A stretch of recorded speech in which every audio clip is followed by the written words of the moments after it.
अथ अनुमान परिच्छेदः। घ्राण, रसना, चक्षु, त्वक, श्रोत्र और मन, इन 6 इंद्रियों के द्वारा क्रमशः रस, गंध, रूप और स्पर्श, शब्द और सुख आदि का जो ज्ञान होता है वह सब प्रत्यक्ष ज्ञान है। यह बात हम लोग चर्चा कर चुके हैं। प्रत्यक्ष से जिसकी अनुभूति होती है वह ही यथार्थ ज्ञान रूप प्रमा ही है। और एक बार प्रत्यक्ष हुए रूप आदि के द्वारा अप्रत्यक्ष रूप भूत देशांतर और कालांतर की बहुत सी वस्तुओं का ज्ञान भी होता है। अप्रत्यक्ष विविध वस्तुओं का ज्ञान का साधन अनुमान प्रमाण ही है। अनुमान प्रमाण के द्वारा प्रमा अर्थात यथार्थ ज्ञान की उत्पत्ति होती है। प्रत्यक्ष योग्य अग्नि आदि, प्रत्यक्ष के अयोग्य परमात्मा आदि का जो अनुमान किया जाता है वह विशुद्ध एवं दोष रहित हो सके, इसके लिए न्याय शास्त्र है। एक तदर्थ ही परम आवश्यक अनुमान प्रमाण का इस प्रकरण में विचार किया जाएगा और इसीलिए उसका नाम अनुमान परिच्छेद रखा गया है। प्रत्यक्ष, अनुमान, उपमान और शब्द के भेद से प्रमाण 4 प्रकार का होता है। तो यह बात पहले पूर्व में हम लोग चर्चा कर चुके हैं। अब इस प्रकार प्रत्यक्ष प्रमाण और प्रत्यक्षात्मिका प्रमा का निरूपण किया जा चुका है।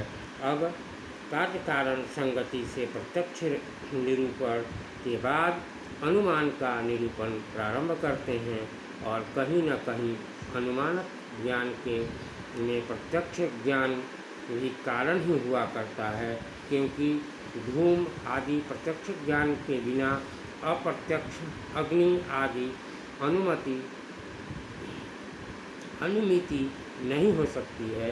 इसलिए धूमादि का प्रत्यक्ष कारण है और अग्नि आदि अनुमिति ज्ञान कार्य। इस परिच्छेद में अनुमिति, व्याप्ति, पक्ष धर्मता, परामर्श, पक्ष, सपक्ष, विपक्ष, अनुमिति के प्रतिबंधक, हेत्वाभाव आदि का प्रधान रूप से प्रतिपादन किया जाएगा। अब अनुमानस्य लक्षणम अनुमिति करणम अनुमानम। अनुमिति के करण असाधारण कारण को अनुमान कहते हैं। अनुमिति करणम अनुमान का लक्षण करते हैं कि अनुमिति के कारण को अनुमान कहते हैं। यथार्थ ज्ञान का दूसरा भेद अनुमिति और उसका असाधारण कारण अनुमान ही कारण है। करण का अर्थ साधकतम ही होता है।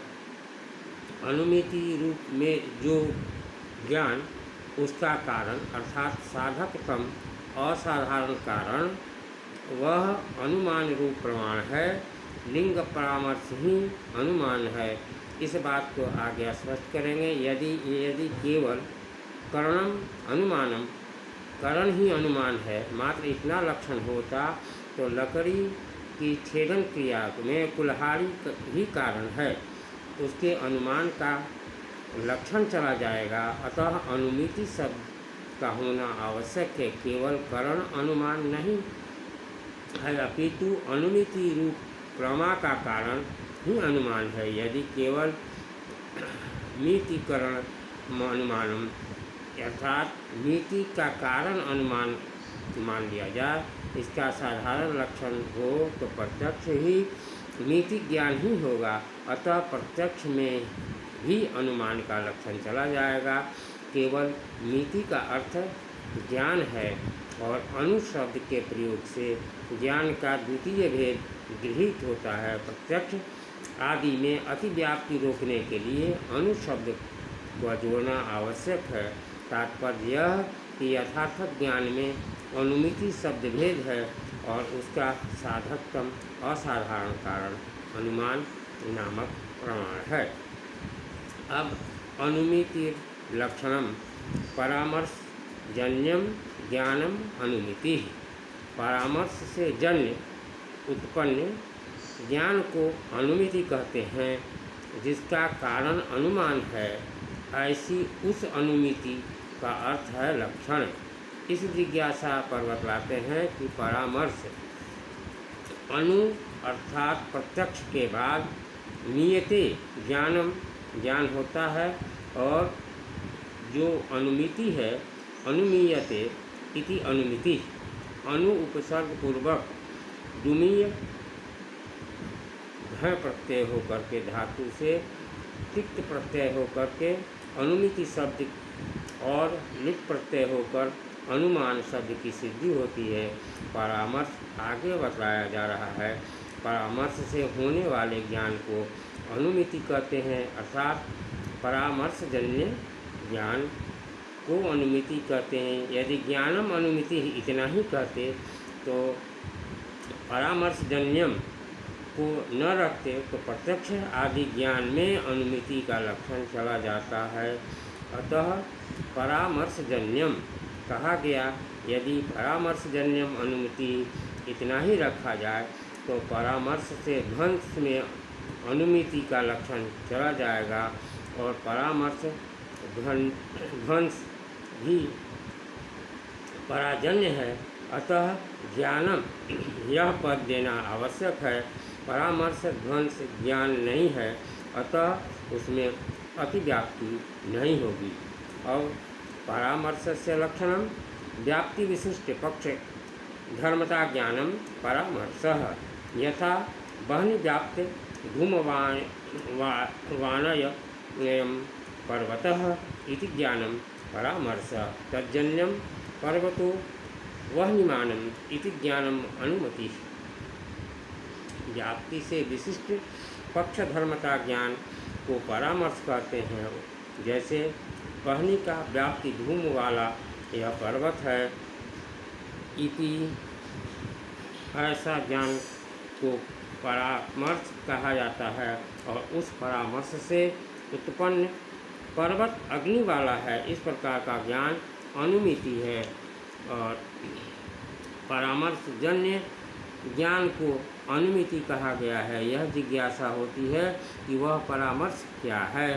अतः परामर्श का लक्षण बता रहे हैं कि व्याप्ति में विशिष्ट गुण अर्थात अति विशिष्ट जो पक्ष धर्मता का ज्ञान है उसे परामर्श कहते हैं। पर्वत में विद्यमान धूम से अग्नि की सिद्धि करनी है तो पक्ष है।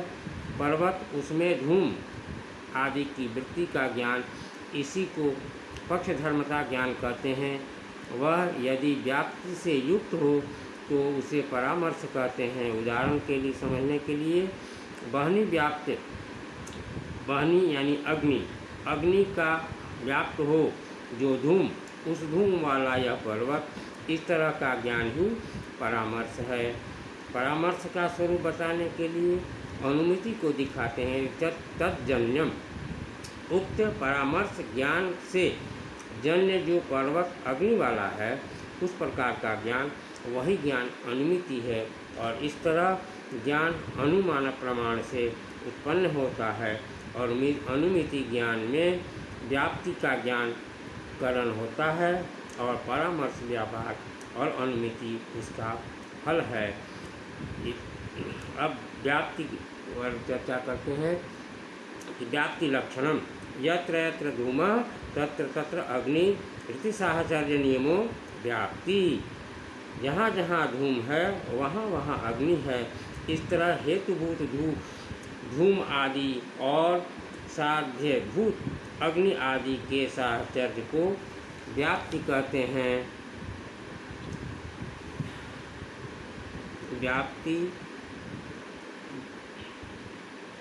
व्याप्ति विशिष्ट पक्ष धर्मता का ज्ञान ही परामर्श है।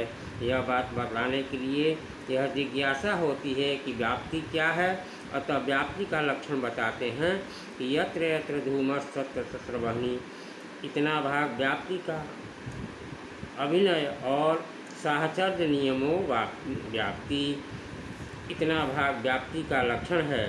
साहचर्य समानाधिकरण को कहते हैं, अर्थात वहनी के अधिकरण में धूम का रहना ही धूम में वहनी समानाधिकरण आना है, अतः एक अधिकरण में रहने का भाव हो समानाधिकरण है। यह सहचरिती सहचर्य है। सहचर तस्य भाव साहचर्य। इस तरह साध्य व्यापक साध्य के साथ जो समानाधिकरणत्व है वह व्याप्ति है, अर्थात साहचर्य का जो नियम है उसे व्याप्ति कहते हैं। और अग्नि और धूम का समानाधिकरण, अर्थात जहाँ धूम है वहाँ अग्नि अवश्य होगा, इस तरह साहचर्य नियम को व्याप्ति कहते हैं। पर्वतो वह्निमाना, अर्थात पर्वत अग्नि वाला है, और इस तरह का अनुमान वाक्य वहनी व्यापक है, अधिक देश में विद्यमान व्यापक और न्यून देश में विद्यमान व्याप्त होता है। और धूम की अपेक्षा अग्नि अधिक देशों में रहता है। धूम नियमतः ज्ञान का साहचर्य होता है, क्योंकि अग्नि के बिना धूम हो ही नहीं सकता है। अग्नि धूम का नियत साहचर्य नहीं है, क्योंकि गर्म लोहे में धूम के बिना ही अग्नि रहती है। इसलिए यत्र यत्र धूमस् तत्र तत्र वह्नि, अर्थात जहाँ जहाँ धूम है वहाँ वहाँ अग्नि रहती है, ऐसा नहीं कहा जा सकता।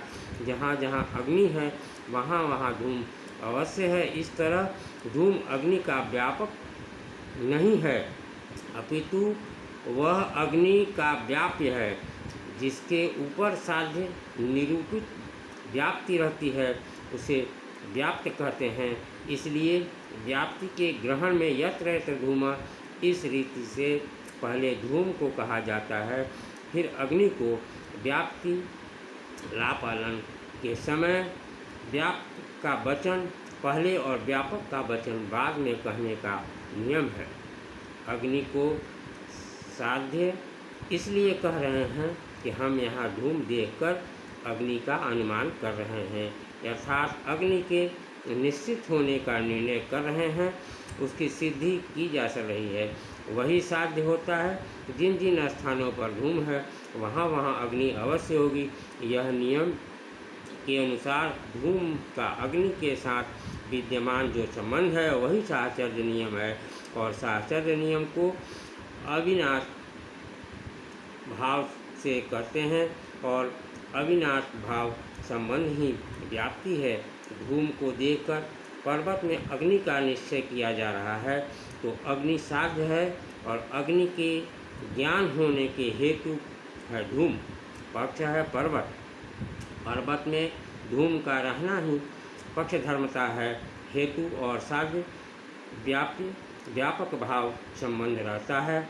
व्याप्य, जहाँ पर व्याप्य धूम विद्यमान है वहाँ पर अग्नि की विद्यमानता है, अतः अग्नि व्यापक और धूम व्याप्य है। साधक के बिना अभिनाभूत संबंध रहना ही साहचर्य है, जैसे कि धूम वहाँ पर नहीं होता जहाँ पर अग्नि न हो। जहाँ पर अग्नि होती है वहाँ पर विद्यमान रहना ही है, ऐसा जरूरी नहीं है।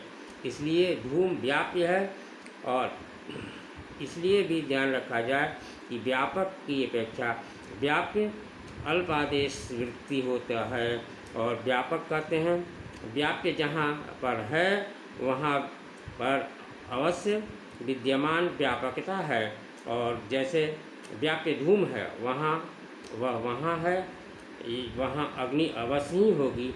इस तरह व्याप्य के अभाव वाले स्थान को कदाचित रहते हुए भी व्याप्य वाले स्थान को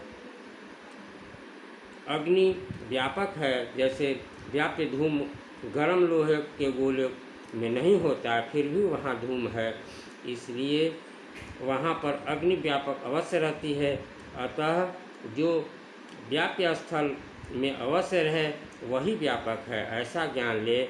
व्यापक उसे कहते हैं जो उसके साधर्म रहते हुए भी उसके अतिरिक्त स्थान पर भी रहता है। जैसे वहनी धूम के साथ रहते हुए भी तदतिरिक्त धूमा भाव वाले अयोलोकक में भी व्याप्त है कि अपेक्षा व्यापक अधिक देशवृत्ति होता है। अब व्याप्ति